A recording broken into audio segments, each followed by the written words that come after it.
Тараз, топырағында кие бар қасиетті мекен. 1000 жылдық тарихты бойына сіңіріп, құпияға толы қойнауымен ерекше шаһар. Мөлдір бұл қасиетті мекенге алғаш рет 2008 жылы аяқ басқан болатын. Сол кезде ақ өзінің тамаша табиғаты мен тұрғындарының ыстық ықыласы оны еріксіз баулап алды. Тұрсынбаева Мөлдір Мұхтархан қызы 1987 жылы Оңтүстік Қазақстан облысы Отырар ауданы Шәуілдір ауылында дүниеге келді. Әлемнің екінші ұстазы саналып, 72 тіл меңгерген Әл-Фараби туған киелі Отырардан шықты. Аузы дуалы, елімізге тәуелсіздік алуға бірден бір үлес қосқан, алты алашты жыр шумақтарымен жаулаған Мұхтар Шаханов туылған. Айтыс өнерінің майталманы, ел анасы Әселхандай перзент келген, даналар мен даралар керген қасиетті топырақта Мөлдір де туылды. Содан болар ел десе ет жүрегі езіліп, елінің ертеңіне бейжай қараған кезі болмапты.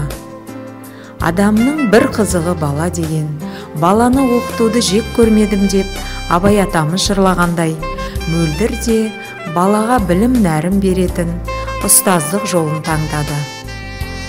Бұл бәлкім ананың ақ сүтімен келген қасиетте болар. Гүлмира анасы да 40 жылға таяу саналы ғұмырын бала тамырына білім нәрін сусындатумен келе жатқан ардақты ұстаз екенін айта кетпесек болмас. Жоғарыда айтылғандай, 2008 жылы Мөлдір Жамбыл облысы Байзақ ауданы Саркемер ауылындағы нөмір 1 мектеп гимназиясынан алғашқы ұстаздық жолын бастады.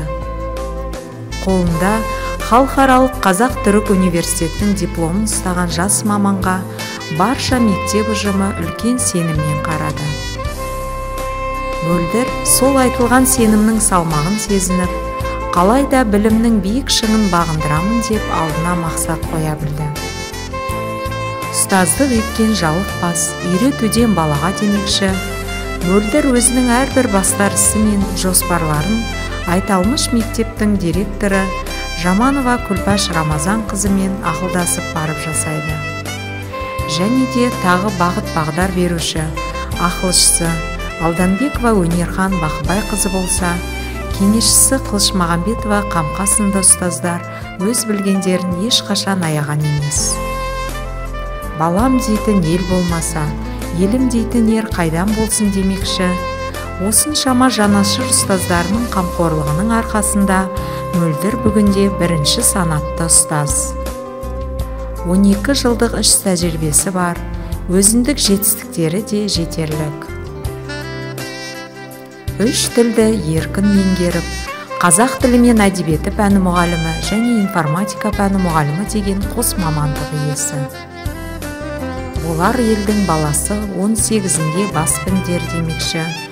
Мөлдір жас та болса, 2 бірдей авторлық бағдарлама авторы.